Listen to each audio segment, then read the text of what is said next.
Ambassador Crystal stood before the massive viewing window of the Federation Council chamber, watching the blue and green planet rotate slowly in the darkness of space. Earth, such a small world really, nothing special about its size or position. The Zorvani diplomat had seen hundreds of similar planets during his 300 years of service to the Galactic Federation. Yet something about this one made his four stomachs feel uncomfortable.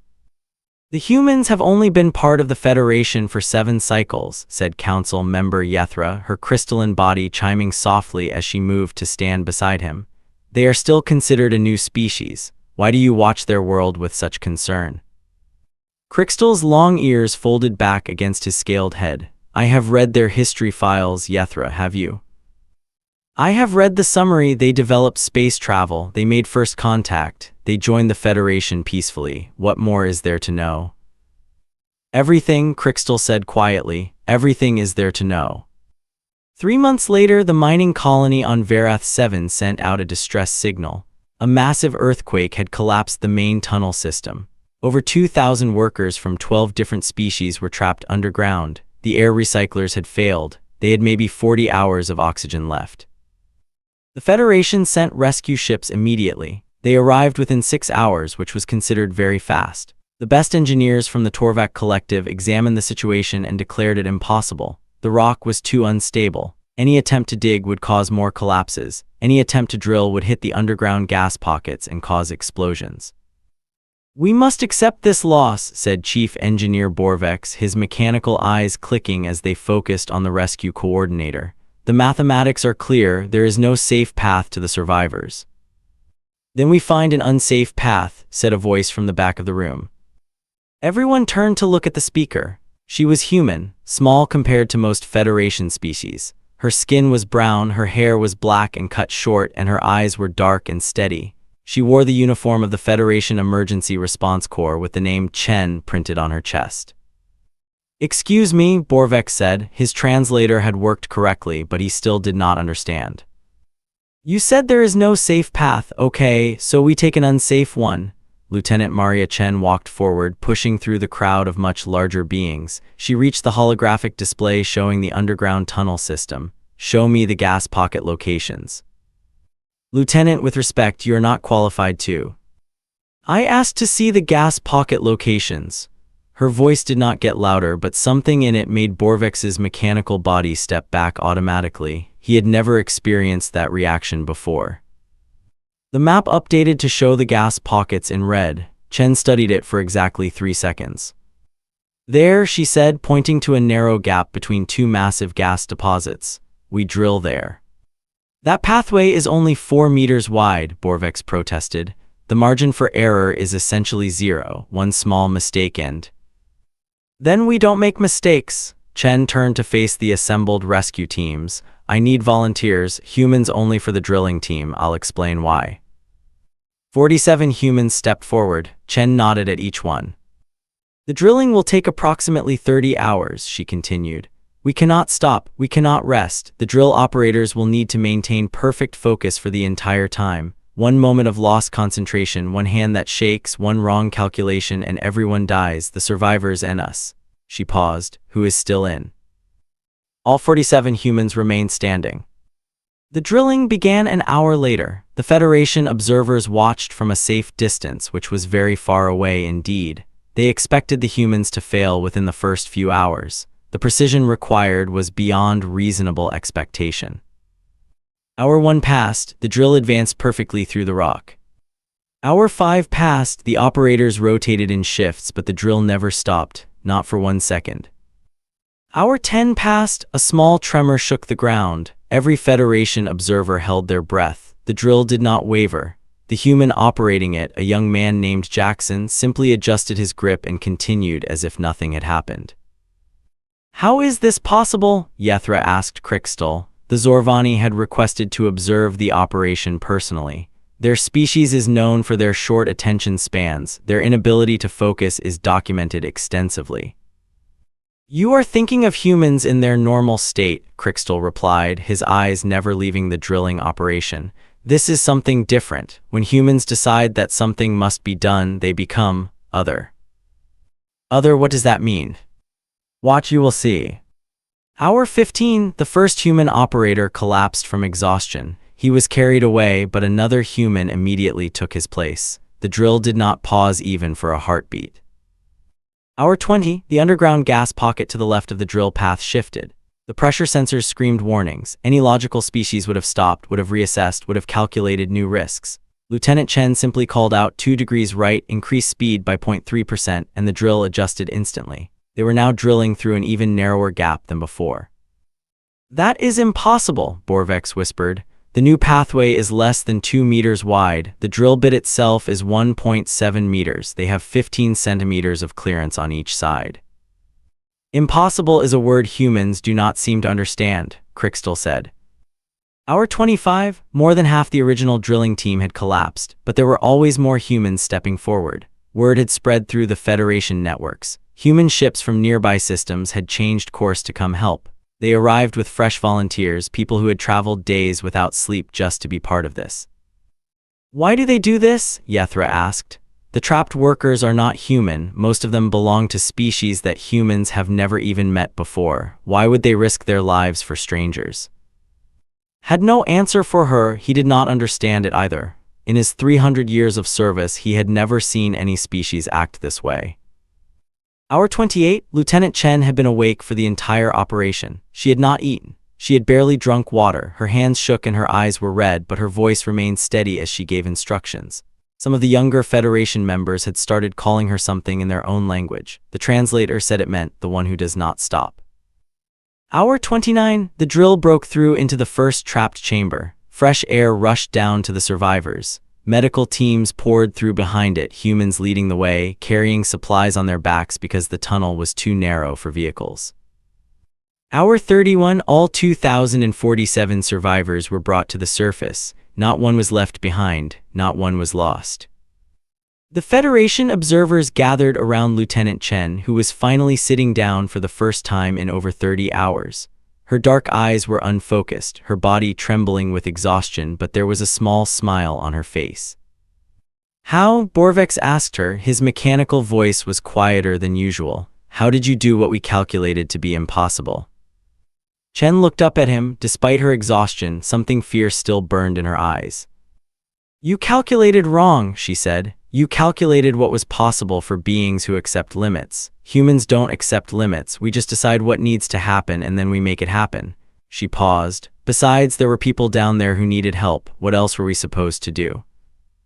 She fell asleep before anyone could answer.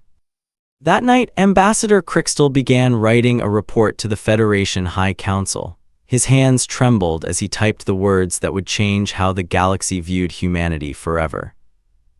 Recommend immediate classification of human psychological trait determination as strategic asset. Threat level and alliance value both set to maximum. Further study required. Extreme caution advised. The report from Verath 7 spread through the Galactic Federation like fire through dry grass. Every species had their own way of talking about it. The Torvak called it the impossible drill. The Zorvani called it the proof of unreason. The crystalline Yethori had no words for it at all. They simply played recordings of the event and let other species draw their own conclusions. Within 3 months, the Federation Science Council had established a new research division. Its only purpose was to study humans, specifically to study the thing the humans themselves called determination. Dr. Zixnar was chosen to lead this research. She was Torvak, which meant her body was mostly mechanical and her mind was linked to massive computer networks. She could process information faster than almost any other being in the Federation. She had studied 400 different species during her career. Humans confused her more than all of them combined. "I do not understand," she said during her first presentation to the Science Council. Her mechanical voice hummed with frustration. "I have examined human biology. There is nothing special about their brains. Their muscles are average. Their reaction times are actually slower than many species. Their bodies are fragile. They require constant food, water, and sleep to function. By every measurable standard, they should be one of the weakest species in the Federation." "Yet they are not," Council member Vorthas said. He was old, even by Torvak standards, and had seen many strange things during his life. "I reviewed the Verath 7 recordings myself. What those humans did should not have been possible." "It should not," Zixnar agreed. I have run the calculations 17,000 times. Each time the result is the same. The rescue operation had a 0.03% chance of success. Essentially zero, yet they succeeded. Then perhaps your calculations are wrong. My calculations are never wrong, Zixnar paused. However, I believe I was calculating the wrong things. She brought up a new display. It showed a human brain with certain areas highlighted in bright colors. When a human decides that something must be done, their brain chemistry changes. Chemicals called adrenaline and cortisol and several others flood their system. Their heart rate increases. Their muscles receive more blood. Their pain receptors become less sensitive. This is called the fight or flight response, and many species have something similar. This is known, Vortha said impatiently. What is different about humans? Humans can maintain this state for extended periods, hours, days, in extreme cases, weeks. Zixnar's mechanical eyes flickered. Most species experience this response for minutes at most before their bodies force them to stop. Humans simply don't stop. They override their own survival instincts through pure will. The council chamber was silent. Additionally, Zixnar continued, humans have another ability that I have not observed in any other species. They can transfer their determination to each other. Transfer it how? I do not know, the mechanism is unclear, but I have observed it happening. When one human is struggling, other humans can somehow give them strength simply by being present.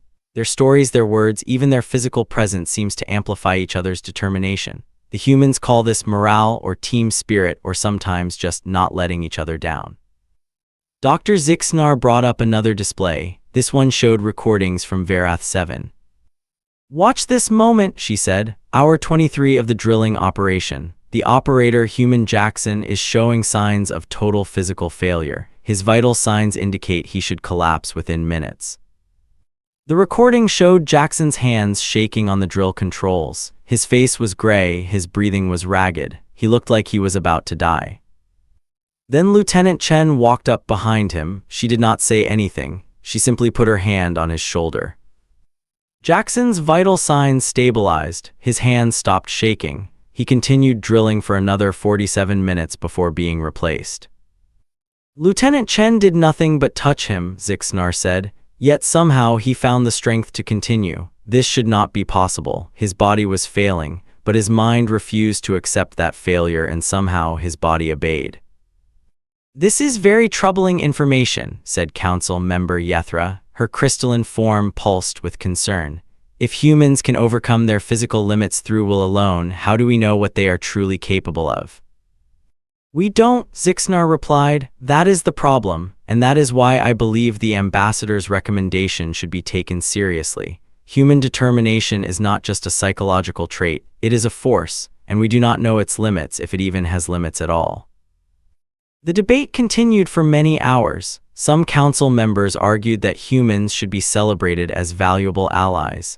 Others argued that they should be monitored more closely, treated as potential threats. A few suggested both at the same time. In the end, the council voted to officially add human determination to the strategic asset lists. This was a special category reserved for things that could change the outcome of wars and crises. Previously, it had only included things like rare minerals, advanced weapons, and strategically located star systems. Now it included a feeling, a choice, the simple human decision to not give up. Ambassador Crystal was present when the vote was announced. He felt his four stomachs twist again, but this time it was not from discomfort. It was something else, something that felt almost like hope. Do you think this was the right decision? Yethra asked him afterward. I think, Crystal said slowly, that we have just admitted something that many species have been afraid to admit. We are not the most powerful beings in the galaxy, not because humans have better technology or bigger ships or stronger bodies, but because they have something we don't. And what is that? Crystal watched through the viewing window as a human cargo ship passed by. It was small and old and looked like it might fall apart at any moment, but it was still flying, still moving forward. They believe they can do anything, he said, and the terrifying thing is they might be right. The news of human determination being classified as a strategic asset spread beyond the Federation. It reached species who were not members, species who did not believe in peaceful cooperation, species who saw the galaxy as a place to be conquered. The Wraith Collective was one such species.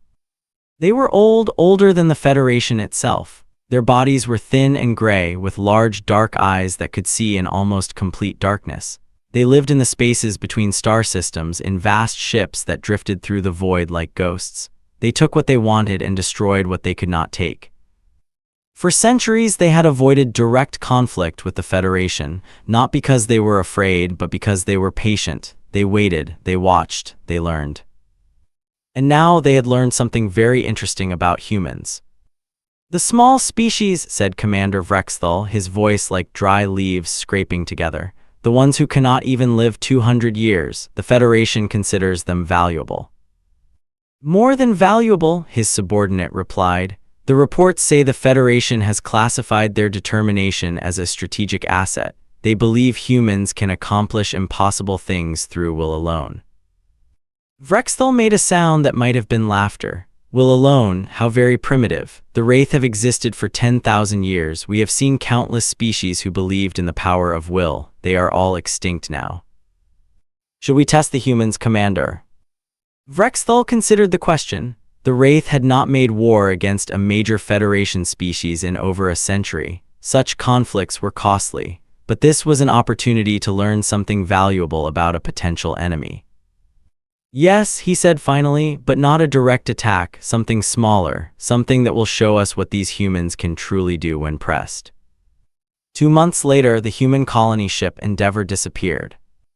The Endeavour was carrying 1,200 colonists to a new settlement world. Families, children, scientists, farmers, engineers, all the people needed to start a new life on a distant planet. They were supposed to arrive at their destination in 14 days. On day 6, all contact was lost. The Federation sent search parties immediately. They found nothing. No debris, no distress signals, no bodies. The Endeavour had simply vanished. But the humans did not stop searching. Captain James Wright had served in the Federation Emergency Response Corps for 15 years. He had been part of the Verath 7 rescue. He had seen what humans could do when they refused to give up. Now he stood on the bridge of the search vessel Phoenix, staring at the empty section of space where the Endeavour should have been. "Scan again," he ordered. "Sir, we've scanned this region 47 times, his science officer replied. She was human too, a young woman named Sarah Patel. There's nothing here. Then we scan a 48th time, and a 49th, and a 100th. We scan until we find something or until we run out of power to scan. Captain, the other search vessels have already moved to new sectors. The Federation coordinator says the probability of finding survivors is." "I don't care about probability." Wright turned to face his crew. His eyes were hard, his jaw tight. "There are 1,200 people out there somewhere, human people, our people, and we're going to find them. That's not a hope, that's not a wish, that's a fact. The only question is how long it takes." The Phoenix continued searching for 17 days. They covered more space than any search vessel in Federation history. They pushed their engines past safety limits. They rationed food and water. They ignored orders to return to base. And on the 18th day, they found something. It was small, just a tiny energy signature, almost invisible against the background radiation of space. Any automated sensor system would have dismissed it as noise.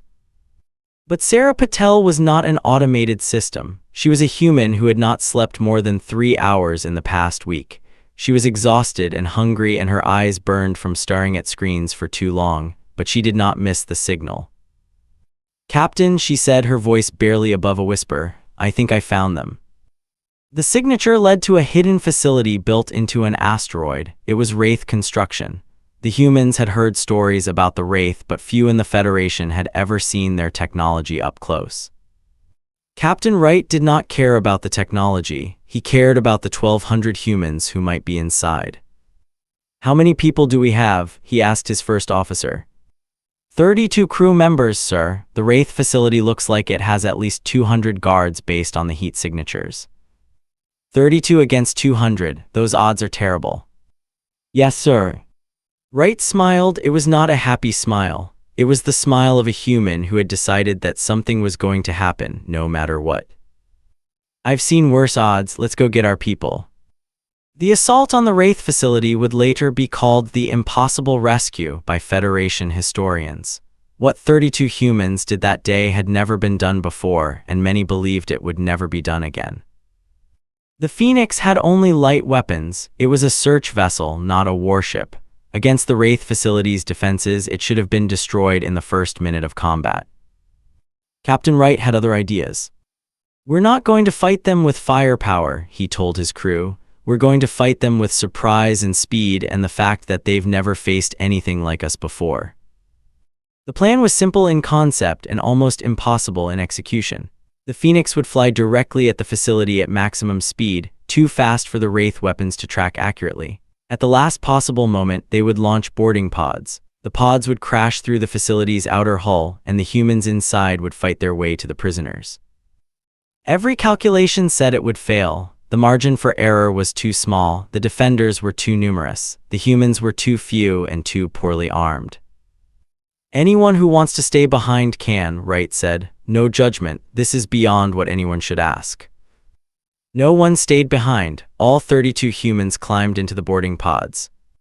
The approach began at 3:47 hours Federation Standard Time. The Phoenix screamed through space at a speed that made its hull groan and its engines scream. The Wraith opened fire immediately, filling the void with deadly energy. The Phoenix was hit 11 times. Each hit should have been fatal. But the human engineers had spent the past day reinforcing the hull with everything they had: spare parts, furniture, even their own personal belongings. They had created a patchwork shield that was ugly and improvised and should not have worked. It worked anyway. At 3:51 hours, the boarding pods launched. 8 small cylinders of metal and desperate hope, carrying 4 humans each.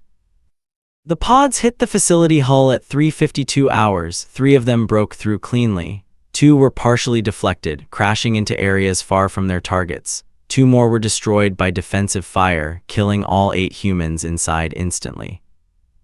The last pod landed exactly where Captain Wright had aimed it, directly above the prisoner holding area. Wright was the first out of his pod. He had a Federation standard rifle, 3 grenades, and a knife that had belonged to his grandfather. He did not hesitate, did not pause, did not take even a moment to assess the situation. He simply started moving toward the prisoners, trusting his training and his crew to handle whatever came. The Wraith were not prepared for this. They were an ancient species, patient and calculating. Their strategy was built on careful planning and overwhelming force. They had never encountered an enemy who simply attacked without apparent concern for survival. The first Wraith guard Wright encountered raised his weapon and took careful aim. Wright shot him before he could fire. The second guard tried to call for reinforcements.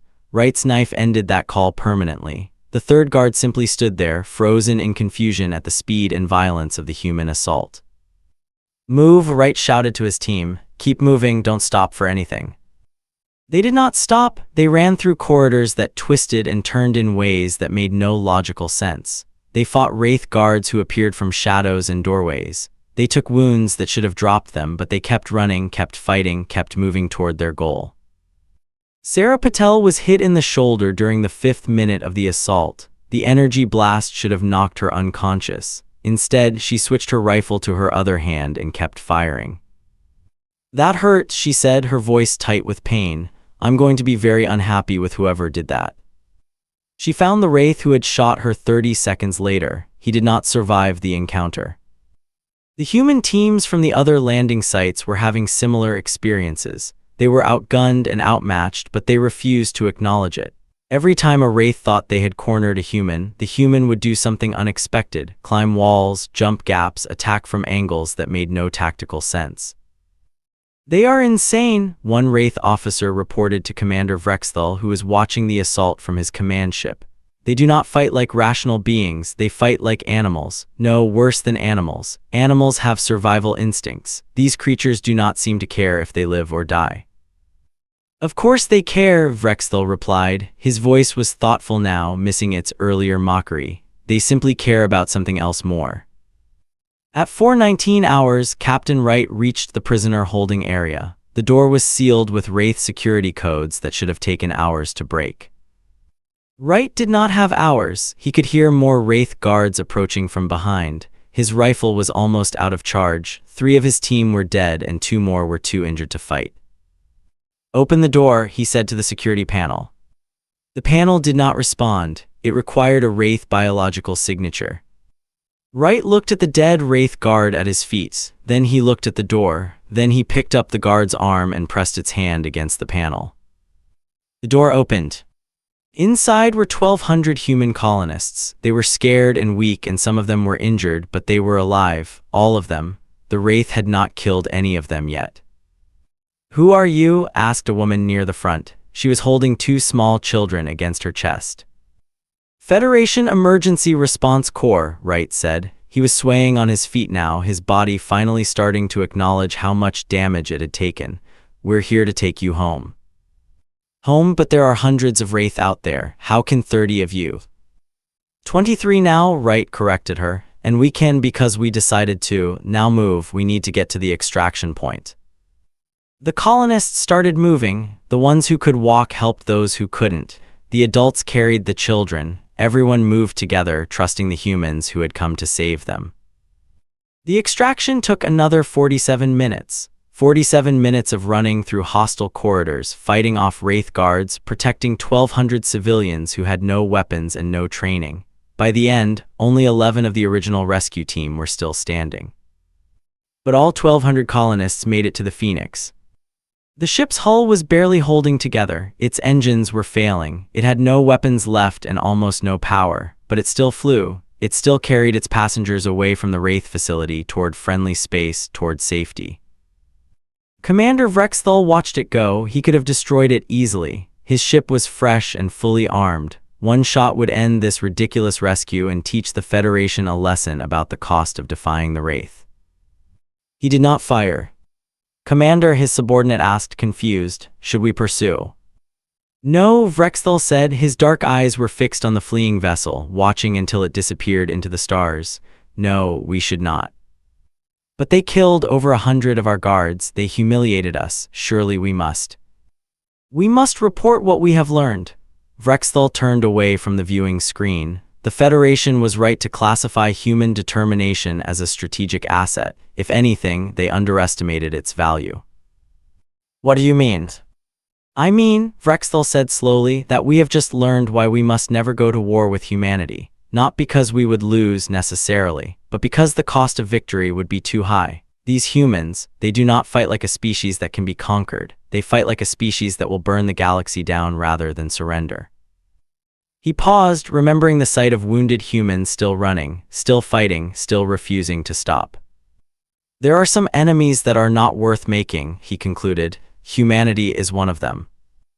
The Phoenix limped home to Federation space 3 days later. It was barely flying. The engineers had performed what they called engineering miracles to keep the ship together, which mostly involved holding critical systems together with hope and creative welding. When they arrived at Station Alpha 7, they found a crowd waiting for them. Not just humans, beings from dozens of Federation species had gathered at the docking bay. Zorvani, Torvak, Yathari, and many others stood together, watching as the damaged ship slowly settled into its berth. Ambassador Crixtal was at the front of the crowd. Beside him stood Dr. Zixnar, her mechanical body humming with barely contained emotion, or whatever it was that Torvak felt instead of emotion. "I did not think they would survive," Zixnar admitted. "The probability calculations were extremely unfavorable." "You still do not understand," Crixtal said. "Probability calculations do not apply to humans when they decide something must be done. They simply make it happen." The Phoenix's main hatch opened. Captain Wright was the first to emerge, leaning heavily on Sarah Patel. Both of them were covered in bandages and blood, but both of them were smiling. Behind them came the colonists, 1,200 people who had been given up for dead, walking out of a ship that should have been destroyed a dozen times over. Families reunited. Children ran to parents. Tears flowed freely. The crowd began to cheer. At first it was just the humans, but soon the other species joined in. They did not fully understand what they were celebrating. The Torvak had no concept of cheering, and the Yathori expressed approval through harmonized crystal vibrations, but they knew that something important had happened. Something that changed the way they saw the galaxy. Crixtal pushed through the crowd until he reached Captain Wright. The human looked terrible, exhausted beyond words, wounded in a dozen places, barely able to stand. But his eyes were still sharp, still alive with that impossible fire that Crystal had seen at Verath 7. "Captain," the ambassador said, "I must ask you something. On behalf of the entire Federation, I must understand." Wright nodded, waiting. "Why?" Crystal asked. "You received orders to stop searching. The probability of success was almost zero. You were outgunned, outmatched, and alone. Any rational being would have given up. Why did you continue?" Wright was quiet for a long moment. When he spoke, his voice was rough from exhaustion and something else, something deeper. "There's a story my grandmother used to tell me," he said, "about a man who was trying to move a mountain. Everyone told him it was impossible. The mountain was too big, too heavy, too permanent. But every day he went out and moved one rock, just one rock, and the next day another rock. People laughed at him. They said he would die before he moved a fraction of the mountain." "What happened?" "He died," Wright said. "Never saw the mountain moved, but his children kept moving rocks, and their children after them. Generations later, the mountain was gone, not because any one person moved it, but because none of them ever stopped trying." "Considered this, but you did not have generations. You had days, hours." "Didn't need generations," Wright replied. "Just needed to not give up. The universe doesn't care about probability, it cares about persistence, about someone deciding that something is going to happen and then doing whatever it takes to make it happen." He paused. "Those were our people out there. Giving up wasn't an option. It never is when people need help." The ambassador was silent for a long time. Around them, the celebration continued, humans embracing each other, colonists thanking their rescuers, beings from across the galaxy witnessing something they had never seen before. Finally, Crystal spoke again. "I have served the Federation for 300 years, he said. "I have seen empires rise and fall. I have seen species conquer and be conquered. I have seen every possible strategy and tactic for survival in this vast and dangerous galaxy." He paused. "I have never seen anything as powerful as what you humans possess." "It's not that special," Wright said. "Every human has it. We just choose to use it." "That is precisely what makes it special," Crystal replied. "Any species can possess strength. Any species can develop technology. But the choice to never surrender, to fight against impossible odds, to save strangers simply because they need saving, that is rare. That is precious. That is something the galaxy has needed for a very long time." The news of the impossible rescue spread even faster than the story of Verath 7. Within weeks, the entire Federation was talking about what the humans had done. The Wraith's decision not to pursue was analyzed and debated in countless councils and committees. But more important than the analysis was the effect. Species who had considered humans too young and too primitive to be taken seriously began to see them differently. The Zorvani, who valued strength and endurance, invited humans to train alongside their elite warriors. The Torvak, who valued logic and efficiency, began studying human decision-making processes. The Ethori, who valued harmony and cooperation, found that humans had a gift for bringing different species together, for making diverse groups feel like teams, like families. The Federation itself changed. For centuries, it had been an alliance of convenience, a way for different species to avoid destroying each other. Now, inspired by human example, it began to become something more, something like a community, something like a civilization worth fighting for. Ambassador Crystal watched these changes with wonder and, sometimes, with fear. The humans were changing the galaxy simply by being themselves. They were not conquering or demanding or threatening. They were simply showing everyone what was possible when you refused to accept limits. 6 months after the impossible rescue, Crystal was called to testify before the Federation High Council. They wanted his assessment of humanity's integration into galactic society. He stood before the assembled representatives of 1,000 worlds, his 4 stomachs churning with the weight of what he was about to say. "When I first recommended classifying human determination as a strategic asset," he began, "I did so out of fear. I saw what humans could do, and I was afraid of what it might mean for the Federation and for the galaxy." The council chamber was silent. "I was right to be afraid," Crystal continued. "But I was afraid of the wrong thing. I was afraid that humans might destroy us, might conquer us, might use their impossible determination to dominate the galaxy." He paused, gathering his thoughts. "I understand now that human determination is not a weapon. It is not a threat. It is a gift. Humans do not use their determination to harm others. They use it to help them, to save them, to inspire them to be better than they thought they could be." "What are you recommending?" asked the council president.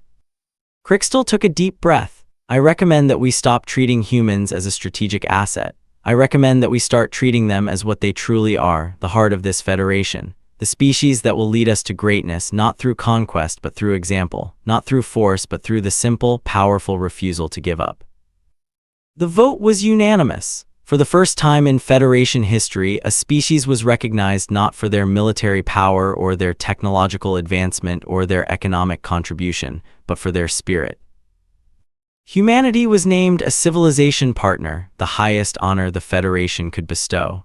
It meant they were not just members of the Alliance, they were its moral core, its inspiration, its soul. When Captain Wright heard the news, he was in a hospital bed, finally letting his body heal from the wounds he had ignored for so long. Sarah Patel was in the bed next to him, arguing with the doctors about when she could get back to work. "Did you hear?" she asked him. "They're calling us the heart of the Federation." Wright smiled. It hurt his face. There were still cuts healing there, but he smiled anyway. "We're not the heart," he said. "We're just humans. We just do what humans do." "And what's that?" Wright looked out the window at the stars. Somewhere out there, 1,200 colonists were building their new home on a distant planet. Somewhere else, rescue workers were saving miners from collapsed tunnels. Somewhere else, ordinary people were doing extraordinary things, simply because they refused to believe those things were impossible. "We decide what needs to happen," he said quietly, "and then we make it happen, no matter what, no matter how long it takes, no matter what it costs, because that's what humans are. We're the species that doesn't give up." Sarah was quiet for a moment, then she laughed, a bright, warm sound that seemed to fill the room. "That's a good answer," she said, "dramatic but good. I try." Outside the window, the stars burned on, eternal and indifferent. The universe did not care about determination or will or the stubborn refusal to accept defeat. It simply existed, vast and cold and uncaring. But humans cared, humans would always care, and in the end, that made all the difference. The Galactic Federation had added human determination to its strategic asset lists immediately. But what they eventually learned, what everyone eventually learned, was that human determination was not an asset to be used or controlled or measured.